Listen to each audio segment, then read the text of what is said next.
Hello दोस्तों, स्वागत है आपका ए टू जेड हिंदी कहानियों के चैनल पर। इस वीडियो में बहुत ही रोमांच से भरी धर्मवीर भारती की एक प्रसिद्ध उपन्यास सूरज का सातवां घोड़ा की पहली कहानी को हम सुनने वाले हैं, जो कि एक जमुना नामक लड़की है और माणिक मुल्ला, इन दोनों के बीच के संवाद है।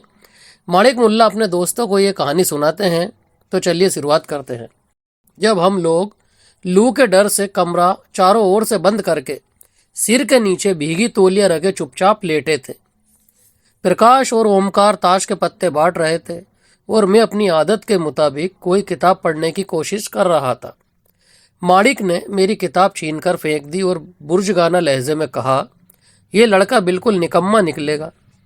मेरे कमरे में बैठकर दूसरों की कहानियां पढ़ता है। छी, बोल कितनी कहानियां सुनेगा। सभी उठ बैठे और माणिक मुल्ला से कहानी सुनने के लिए आग्रह करने लगे। अंत में माणिक मुल्ला ने एक कहानी सुनाई, जिसमें उनके कथा अनुसार उन्होंने इसका विश्लेषण किया था कि प्रेम नामक भावना कोई रहस्य में आध्यात्मिक या सर्वथा व्यक्तिगत भावना ना होकर वास्तव में एक सर्वथा मानवीय सामाजिक भावना है। अतः समाज व्यवस्था से अनुशासित होती है और उसकी नींव आर्थिक संगठन और वर्ग संबंध पर स्थापित है। नियमानुसार पहले उन्होंने कहानी का शीर्षक बताया, नमक की अदायगी। इस शीर्षक पर उपन्यास सम्राट प्रेमचंद के नमक का दरोगा का काफी प्रभाव मालूम पड़ता था, पर कथा वस्तु सर्वथा मौलिक थी। कहानी इस प्रकार थी। माणिक मुल्ला घर के बगल में एक पुरानी कोठी थी, जिसके पीछे छोटा अहाता था। अहाते में एक गाय रहती थी। कोठी में एक लड़की का नाम जमुना था, गाय का नाम मालूम नहीं। गाय बूढ़ी थी, रंग लाल था, सींग नुकीले थे। लड़की की उम्र 15 साल की थी, रंग गेहुआ था और स्वभाव मीठा, हंसमुख और मस्त।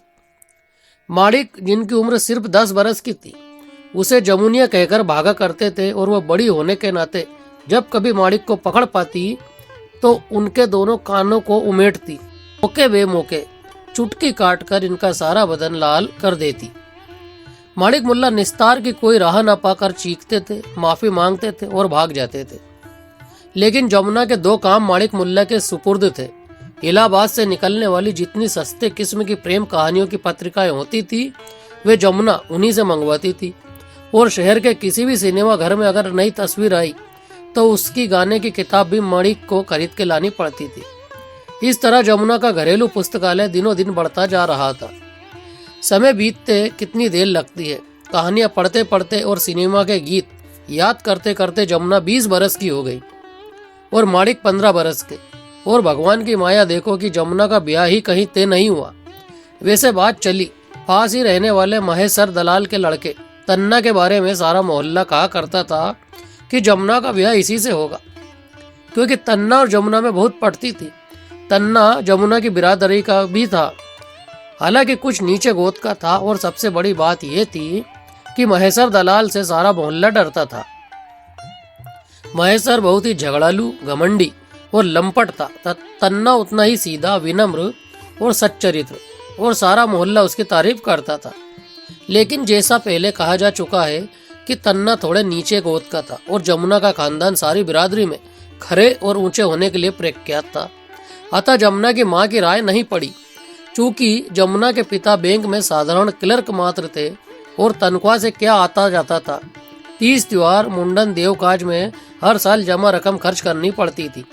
अतः जैसा हर मध्यम श्रेणी के कुटुंब में पिछली लड़ाई में हुआ है, बहुत सारा जमा रुपया खर्च हो गया और शादी के लिए कानी कोड़ी तक नहीं बची। और बेचारी जमुना तन्ना से बातचीत टूट जाने के बाद खूब रोई। फिर आंसू पोंछे, फिर सिनेमा के नए गीत याद किए और इस तरह से होते होते एक दिन 20 की उम्र को भी पार कर गई।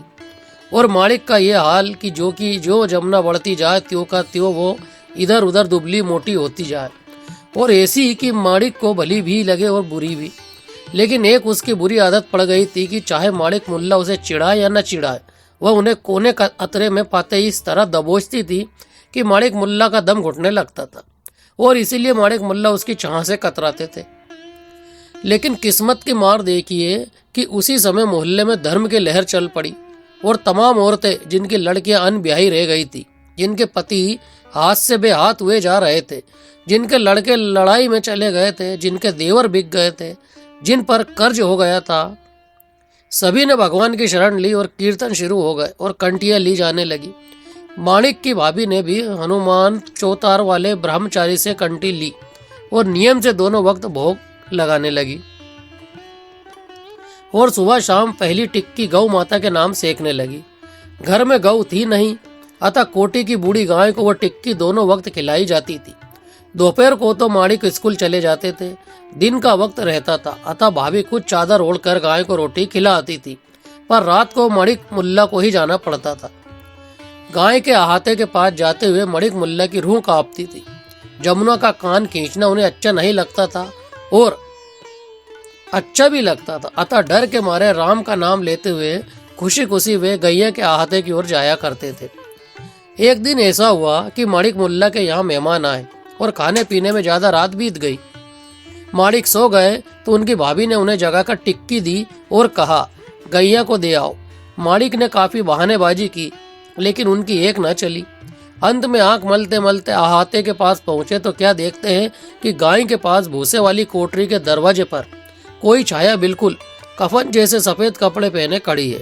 इनका कलेजा मुंह को आने लगा, पर इन्होंने सुन रखा था कि भूत प्रेत के आगे आदमी को हिम्मत बांधे रहना चाहिए और उसे पीठ नहीं दिखलानी चाहिए, वरना उसी समय आदमी का प्राणांत हो जाता है। माणिक मुल्ला सीना ताने और कांपते हुए पांवों को संभालते हुए आगे बढ़ते गए और वह औरत वहां से अदृश्य हो गई। उन्होंने बार बार आके मलकर देखा, वहां कोई नहीं था। उन्होंने संतोष की सांस ली, गाय को टिक्की दी और लौट चले। इतने में उन्हें लगा कि कोई उनका नाम लेकर पुकार रहा है। माणिक मुल्ला भली भांति जानते थे कि भूत प्रेत मोहल्ले भर के लड़कों का नाम जानते हैं, अतः उन्होंने रुकना सुरक्षित नहीं समझा। लेकिन आवाज नजदीक आती गई और सहसा किसी ने पीछे से आकर माणिक मुल्ला का कॉलर पकड़ लिया। माणिक मुल्ला गला फाड़कर चीखने ही वाले थे, किसी ने उनके मुंह पर हाथ रख दिया। वे स्पर्श पहचानते थे, जमुना। लेकिन जमुना ने कान नहीं उमेटे, कहा चलो आओ। माणिक मुल्ला बेबस थे, चुपचाप चले गए और बैठ गए। अब माणिक भी चुप और जमुना भी चुप। माणिक जमुना को देखे, जमुना माणिक को देखे और गाय उन दोनों को देखे। थोड़ी देर बाद माणिक ने घबराकर कहा, हमें जाने दो जमुना। जमुना ने कहा, बैठो बातें करो माणिक, बड़ा मन घबराता है। माणिक फिर बैठ गए। अब बात करे तो क्या करे। उनकी क्लास में उन दिनों भूगोल में सुएज नहर, इतिहास में सम्राट जलालुद्दीन अकबर, हिंदी में इत्यादि की आत्मकथा और अंग्रेजी में रेड राइडिंग हुड पढ़ाई जा रही थी, पर जमुना से इसकी बातें क्या करें। थोड़ी देर बाद माणिक ऊब कर बोले, हमें जाने दो जमुना, नींद लग रही है। अभी कौन रात बीत गई है, बैठो। कान पकड़कर जमुना बोली। माणिक ने घबराकर कहा, नींद नहीं लग रही है, भूख लग रही है। भूख लग रही है, अच्छा जाना मत, मैं अभी आई। कहे जमुना फौरन पिछवाड़े के सहन में से होकर अंदर चली गई। माणिक की समझ में नहीं आया कि आज जमुना एकाएक इतनी दयावान क्यों हो रही है कि इतने में जमुना लौट आई और आंचल के नीचे से 2-4 पुए निकालते हुए बोली, लो खाओ। आज तो माँ भागवत की कथा सुनने गई है। और जमुना उसी तरह माणिक को अपनी तरफ खींचकर पुए खिलाने लगी। एक ही पुआ खाने के बाद माणिक मुल्ला उठने लगे तो जमुना बोली, और खाओ। तो माणिक मुल्ला ने उसे बताया कि उन्हें मीठे पुए अच्छे नहीं लगते, उन्हें बेसन के नमकीन पुए अच्छे लगते हैं। अच्छा, कल तुम्हारे लिए बेसन के नमकीन पुए बना कर रखूंगी, कल आओगे? कथा तो 7 रोज तक होगी। माणिक ने संतोष की सांस ली, उठ खड़े हुए लौट कर आए तो भाभी सो रही थी। माणिक मुल्ला चुपचाप गौ माता का ध्यान करते हुए सो गए। दूसरे दिन माणिक मुल्ला ने चलने की कोशिश की, क्योंकि उन्हें जाने में डर भी लगता था और वे जाना भी चाहते थे। और न जाने कौन सी चीज थी जो अंदर ही अंदर उनसे कहती थी, माणिक ये बहुत बुरी बात है, जमुना अच्छी लड़की नहीं। और उनके ही अंदर कोई दूसरी चीज थी जो कहती थी, चलो माणिक तुम्हारा क्या बिगड़ता है, चलो देखे तो क्या है। और इन दोनों से बड़ी चीज थी नमकीन बेसन का पुआ, जिसके लिए ना समझ माणिक मुल्ला अपना लोक परलोक दोनों बिगाड़ने के लिए तैयार था। उस दिन माणिक मुल्ला गए तो जमुना ने धानी रंग की वाइल की साड़ी पहनी थी, अरगंडी की पतली ब्लाउज पहनी थी, 2 चोटियां की थी, माथे पर चमकती हुई बिंदी लगाई थी। माणिक अक्सर देखते थे कि जब लड़कियां स्कूल जाती थी तो ऐसे सज धज कर जाती थी। घर में तो मेली धोती पहनकर फर्श पर बैठकर बातें किया करती थी। इसीलिए उन्हें बड़ा ताज्जुब हुआ। बोले, जमुना क्या अभी स्कूल से लौट रही हो? स्कूल स्कूल जाना तो माँ ने 4 साल पहले ही छोड़ा दिया। घर में बेटी बेटी या तो कहानियां पढ़ती हूँ या फिर सोती हूँ। मालिक मुल्ला की समझ में नहीं आया कि जब दिन भर सोना ही है तो इस सच धज की क्या जरूरत है। मालिक मुल्ला आश्चर्य से मुंह खोले देखते रहे कि जमुना बोली, आंख फाड़ फाड़ कर क्या देख रहे हो? असली जर्मनी की अरगंडी है, चाचा कलकत्ते से लाए थे, ब्याह के लिए रखी थी। ये देखो छोटे छोटे फूल भी बने हैं। मालिक मुल्ला को बहुत आश्चर्य हुआ।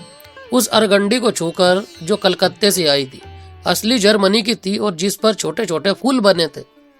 मालिक मुल्ला जब गाय को टिक्की खिला चुके तो जमुना ने बेसन के नमकीन पुए निकाले, मगर कहा पहले बैठ जाओ तब खिलाएंगे। मालिक चुपचाप चलने लगे। जमुना ने छोटी सी बैटरी जला दी, पर मालिक मारे डर के कांप रहे थे। उन्हें हर क्षण यही लगता था कि भूसे में से अब सांप निकला, अब बिच्छू निकला, अब कातर निकली। रूंधते गले से बोले, हम खाएंगे नहीं, हमें जाने दो। जमुना बोली, केते की चटनी भी है। अब मालिक मुल्ला मजबूर हो गए। केता उन्हें विशेष प्रिय था। अंत में सांप बिच्छू के भय का निरोध करके किसी तरह वे बैठ गए। फिर वही आलम कि जमुना को मालिक चुपचाप देखे और मालिक को जमुना और गाय इन दोनों को। जमुना बोली, कुछ बात करो मालिक। जमुना चाहती थी मालिक कुछ उसके कपड़े के बारे में बात करे, पर जब मालिक नहीं समझे तो वह खुद बोली, मालिक ये कपड़ा अच्छा है, बहुत अच्छा है जमुना। मालिक बोले, पर देखो तन्ना है ना, वही अपना तन्ना। उसी के साथ जब बातचीत चल रही थी तभी चाचा कलकत्ते से ये सब कपड़े लाए थे। 500 रुपए के कपड़े थे। पंचम बनिया से एक सेठ गिरवी रख के कपड़े लाए थे। फिर बात टूट गई। अभी तो मैं उसी के यहाँ गई थी। अकेले मन घबराता है, लेकिन अब तो तन्ना बात भी नहीं करता, इसीलिए कपड़े भी बदले थे। बात क्यों टूट गई जमुना? अरे तन्ना बहुत डरपोक है। मैंने तो माँ को राजी कर लिया था, पर तन्ना को महेश्वर दलाल ने बहुत डांटा। तब से तन्ना डर गया और अब तो तन्ना ठीक से बोलता भी नहीं। मालिक ने कुछ जवाब नहीं दिया तो फिर जमुना बोली, असल में तन्ना बुरा नहीं है, पर महेश्वर बहुत कमीना आदमी है और जब से तन्ना की माँ मर गई तब से तन्ना बहुत दुखी रहता है। फिर सहसा जमुना ने स्वर बदल दिया और बोली, लेकिन फिर तन्ना ने मुझे आशा में क्यों रखा? मालिक, अब ना मुझे खाना अच्छा लगता है ना पीना। स्कूल जाना छूट गया, दिन भर रोते रोते बीतता है। हाँ मालिक। और उसके बाद वह चुपचाप बैठ गई। मालिक बोले, तन्ना बहुत डरपोक था, उसने बड़ी गलती की। तो जमुना बोली, दुनिया में यही होता आया है। और उदाहरण स्वरूप उसने कई कहानियां सुनाई जो उसने पढ़ी थी या चित्रपट पर देखी थी। मालिक उठे तो जमुना ने पूछा कि रोज आओगे ना? मालिक ने आनाकानी की तो जमुना बोली, देखो मालिक, तुमने नमक खाया है और नमक खाकर जो अदा नहीं करता उस पर बहुत पाप पड़ता है, क्योंकि ऊपर भगवान देखता है और सब बही में दर्ज करता है। मालिक विवश हो गए और उन्हें रोज जाना पड़ा और जमुना उन्हें बिठाकर रोज तन्ना की बातें करती रही। फिर क्या हुआ? जब हम लोगों ने पूछा तो मालिक बोले, एक दिन वो तन्ना की बातें करते करते मेरे कंधे पर सिर रखकर खूब रोई और चुप हुई तो आंसू पोंछे और एकाएक मुझसे वैसी बातें करने लगी जैसी कहानियों में लिखी होती हैं। मुझे बड़ा बुरा लगा और सोचा अब कभी इधर नहीं जाऊंगा, पर मैंने नमक खाया था और ऊपर भगवान सब देखता है। हाँ, ये जरूर था कि जमुना के रोने पर मैं चाहता था कि उसे अपने स्कूल की बातें बताऊं, अपनी किताबों की बातें बताकर उसका मन बहलाऊं, पर वो आंसू पोंछकर कहानियों जैसी बातें करने लगी। यहाँ तक कि एक दिन मेरे मुंह से भी वैसी बातें निकल गई। फिर क्या हुआ? हम लोगों ने पूछा। अजब बात हुई। असल में इन लोगों को समझना बड़ा मुश्किल है। जमुना चुपचाप मेरी ओर देखती रही और फिर रोने लगी। बोली, मैं बहुत खराब लड़की हूँ, मेरा मन घबराता था इसलिए तुमसे बात करने आती हूँ, पर मैं तुम्हारा नुकसान नहीं चाहती। अब मैं नहीं आया करूँगी। लेकिन दूसरे दिन जब मैं गया तो देखा फिर जमुना मौजूद है। फिर मालिक मुल्ला को रोज जाना पड़ा। 1 दिन, 2 दिन, 3 दिन, 4 दिन, 5 दिन, यहाँ तक कि हम लोगों ने ऊब कर पूछा कि अंत में हुआ क्या, तो मालिक मुल्ला बोले, कुछ नहीं होता क्या। जब मैं जाता तो मुझे लगता कोई कह रहा है, मालिक उधर मत जाओ, ये बहुत खराब रास्ता है, पर मैं जानता था कि मेरा कुछ बस नहीं है। और धीरे धीरे मैंने देखा कि ना मैं वहाँ जाए बिना रह सकता था, ना जमुना आए बिना। हाँ, ये तो ठीक है, पर इसका अंत क्या हुआ? अंत क्या हुआ? मालिक मुल्ला ने ताने के स्वर में कहा, तब तो तुम लोग खूब नाम कमाओगे। अरे क्या प्रेम कहानियों के 2-4 अंत होते हैं? एक ही तो अंत होता है। नायिका का विवाह हो गया, मालिक मुंह ताकते रह गए। अब इसी को चाहे जितने ही ढंग से कह लो। बहरहाल इतनी दिलचस्प कहानी का इतना साधारण अंत हम लोगों को पसंद नहीं आया। फिर भी प्रकाश ने पूछा, लेकिन इससे यह कहाँ साबित हुआ कि प्रेम भावना की नींव आर्थिक संबंधों पर है और वर्ग संघर्ष उसे प्रभावित करता है? क्यों, ये तो बिल्कुल स्पष्ट है। मालिक मुल्ला ने कहा, अगर हरेक के घर में गाय होती तो ये स्थिति कैसे पैदा होती? संपत्ति की विषमता ही इस प्रेम का मूल कारण है। न उनके घर गाय होती, न मैं उनके वहां जाता, न नमक खाता, न नमक अदा करना पड़ता। लेकिन फिर इससे सामाजिक कल्याण के लिए क्या निष्कर्ष निकला? हम लोगों ने पूछा। बिना निष्कर्ष के मैं कुछ कहता ही नहीं मित्रों। इससे यह निष्कर्ष निकला कि हर घर में एक गाय होनी चाहिए, जिसमें राष्ट्र का पशुधन भी बढ़े, संतानों का स्वास्थ्य भी बने, पड़ोसियों का भी उपकार हो और भारत में फिर से दूध घी की नदियां बहे। यद्यपि हम लोग आर्थिक आधार वाले सिद्धांत से सहमत नहीं थे, पर यह निष्कर्ष हम सबों को पसंद आया और हम लोगों ने प्रतिज्ञा की कि बड़े होने पर एक एक गाय अवश्य पालेंगे। इस प्रकार मालिक मुल्ला की प्रथम निष्कर्षवादी प्रेम कहानी समाप्त हुई। दोस्तों, धर्मवीर भारती का प्रसिद्ध उपन्यास है सूरज का सातवां घोड़ा। उसी उपन्यास की यह पहली कहानी हमने आपको सुनाई है। बड़ी अद्भुत और गुदगुदाने वाली रोमांच से भरी कहानी थी। अगली कहानी जो है हम आपको पार्ट 2 यानी वीडियो के अगले भाग में आपको सुनाएंगे।